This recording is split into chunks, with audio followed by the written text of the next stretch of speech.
So we're looking at using event cameras for attitude estimation of satellites through star tracking. And this is joint work with TJ Chin, Samia Bagchi, myself, and Andrea van Schaik.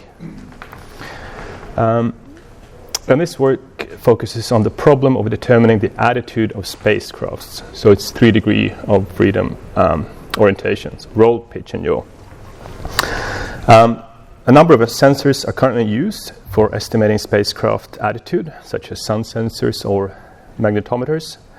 But these sensors are not very accurate. So for high precision orientation control, something called star trackers are used. And a star tracker is an optical device that is used to estimate the attitude of a spacecraft by recognizing and tracking star patterns. So it's essentially a camera just pointing away from Earth up at the night sky.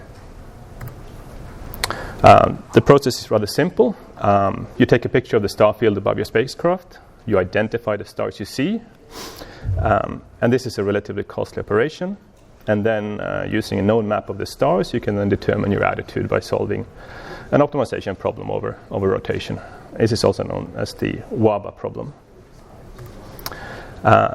Now, due to satellites becoming smaller in size, there's an increasing demand for estimating attitude more efficiently. Also, in practice, there are issues with the dynamic range of the cameras used. You want stars to be visible even when you're looking directly at the sun. So the energy efficiency and the high dynamic range of event cameras is what motivated us to look at ways of using them for this application. And we propose a pipeline using event cameras based on techniques from rotation averaging. We use a combination of relative rotations for speed and absolute rotations to correct for drift.